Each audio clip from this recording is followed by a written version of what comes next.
ପ୍ରଧାନମନ୍ତ୍ରୀ ଆବାସ ଯୋଜନାକୁ ନେଇ ଆସିଲା ବଡ଼ ଖବର। ପୂର୍ବରୁ ଯେଉଁ ନିୟମଗୁଡ଼ିକ ଥିଲା ଏବେ ସରକାର ବଦଳାଇ ଦେଇଛନ୍ତି। ସେହି ନିୟମଗୁଡ଼ିକ ଜାଣିବା ନିହାତି ଜରୁରୀ। ପ୍ରତ୍ୟେକ ହିତାଧିକାରୀ ଆବେଦନ କରିବା ପୂର୍ବରୁ ଏହି ନିୟମଗୁଡ଼ିକ ଜାଣି ନିଅନ୍ତୁ। ତ ଆସନ୍ତୁ ଜାଣିବା ସେହି ନିୟମଗୁଡ଼ିକ କ'ଣ ଅଛି। Hello friends, welcome back to my channel. This is Gangadhar official 867। ଭିଡ଼ିଓକୁ ଗୋଟିଏ ଲାଇକ୍ କରନ୍ତୁ ଏବଂ ଚ୍ୟାନେଲକୁ ନୂଆ ଆସିଥିଲେ ଗୋଟିଏ ସବସ୍କ୍ରାଇବ୍ କରି ବେଲ୍ ଆଇକନ୍କୁ ଦବାଇ ଦିଅନ୍ତୁ। ଫଳରେ ଏହିପରି ହେଲ୍ପଫୁଲ୍ ନୂଆ ନୂଆ ଭିଡ଼ିଓ ଆପଣମାନଙ୍କଠାରେ ପ୍ରଥମେ ପହଞ୍ଚିବ। ତେଣୁ ଡେରି ନକରି ଚାଲନ୍ତୁ ଭିଡ଼ିଓକୁ ଷ୍ଟାର୍ଟ କରିବା।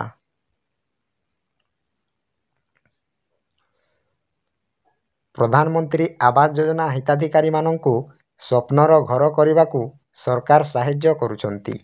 ହିତାଧିକାରୀମାନଙ୍କ ପାଇଁ ଚୟନ ପ୍ରକ୍ରିୟା ସମ୍ପୂର୍ଣ୍ଣ ସ୍ୱଚ୍ଛତା ସହିତ ପରିଚାଳିତ ହେଉଛି।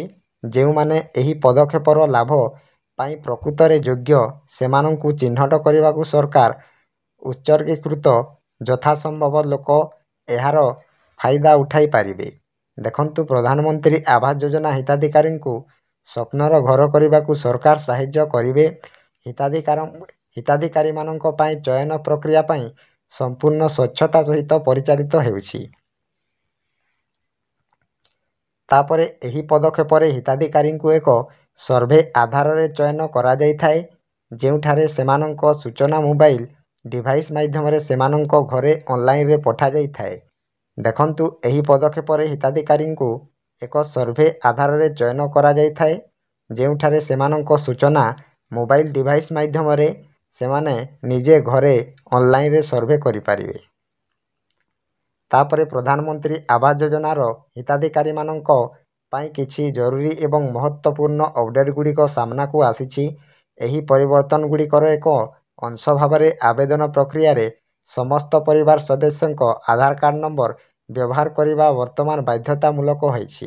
ଦେଖନ୍ତୁ ଆଜ୍ଞା, ଏହି ଆବେଦନ ପ୍ରକ୍ରିୟାରେ ସମସ୍ତ ପରିବାର ସଦସ୍ୟଙ୍କ ଆଧାର କାର୍ଡ ନମ୍ବର ବ୍ୟବହାର କରିବା ବର୍ତ୍ତମାନ ସରକାର ବାଧ୍ୟତାମୂଳକ କରିଛନ୍ତି।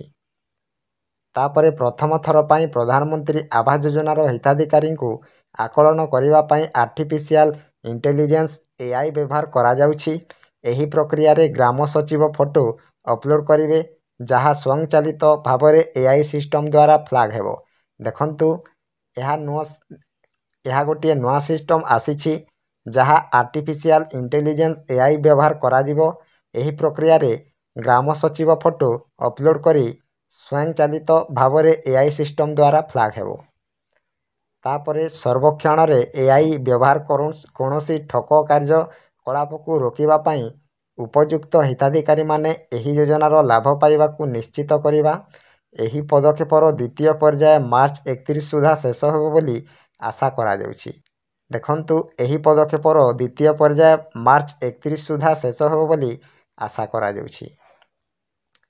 ତାପରେ AI ସଫ୍ଟୱେର୍ ବ୍ୟତୀତ ସର୍ଭେ ସମୟରେ AI କ୍ୟାମେରା ନିୟୋଜିତ ହେବ।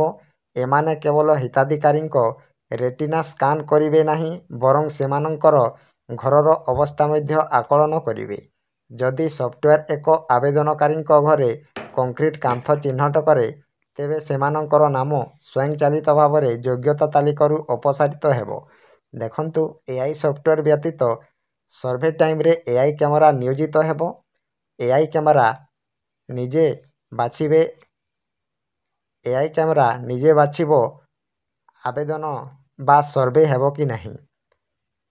ତ ଯଦି ସଫ୍ଟୱେର୍ ଏକ ଆବେଦନକାରୀଙ୍କ ଘରେ କଂକ୍ରିଟ କାନ୍ଥ ଚିହ୍ନଟ କରେ, ତେବେ ସେମାନଙ୍କର ନାମ ସ୍ୱୟଂଚାଳିତ ଭାବରେ ଯୋଗ୍ୟତା ତାଲିକାରୁ ଅପସାରିତ ହୋଇପାରେ। ତାପରେ ପ୍ରଧାନମନ୍ତ୍ରୀ ଆବାସ ଯୋଜନା ପାଇଁ ଏକ 3-ସ୍ତରୀୟ ସର୍ଭେ ବ୍ୟବସ୍ଥା ପ୍ରତିଷ୍ଠା କରାଯାଉଛି।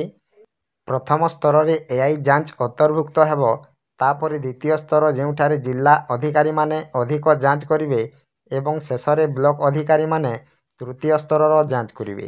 ଏହାର ଅର୍ଥ ହେଉଛି କେବଳ ଉଚ୍ଚା ଘର ଥିବ ବା ଆବେଦନକାରୀମାନେ ଏହି ଯୋଜନାର ଲାଭ ପାଇଁ ଯୋଗ୍ୟ ହେବେ। ଦେଖନ୍ତୁ, ପ୍ରଧାନମନ୍ତ୍ରୀ ଆବାସ ଯୋଜନା ପାଇଁ ଏକ 3-ସ୍ତରୀୟ ସର୍ଭେ ବ୍ୟବସ୍ଥା ପ୍ରତିଷ୍ଠା କରାଯାଉଛି। ପ୍ରଥମ ସ୍ତରରେ AI ଯାଞ୍ଚ ଅନ୍ତର୍ଭୁକ୍ତ ହେବ। ତାପରେ ଦ୍ୱିତୀୟ ସ୍ତରରେ, ଯେଉଁଠାରେ ଜିଲ୍ଲା ଅଧିକାରୀମାନେ ଅଧିକ ଯାଞ୍ଚ କରିବେ ଏବଂ ଶେଷରେ ବ୍ଲକ ଅଧିକାରୀମାନେ ତୃତୀୟ ସ୍ତର ଯାଞ୍ଚ କରିବେ। ଏହାର ଅର୍ଥ ହେଉଛି କେବଳ କଚ୍ଚା ଘର ଥିବା ଆବେଦନକାରୀମାନେ ଏହି ଯୋଜନାର ଲାଭ ପାଇଁ ଯୋଗ୍ୟ ହେବେ।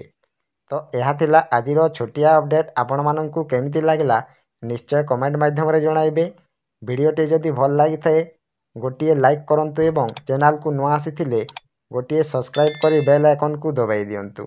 ତ ଭିଡ଼ିଓକୁ ଏଇଠି ଏଣ୍ଡ କରୁଛି। ଜୟ ଜଗନ୍ନାଥ।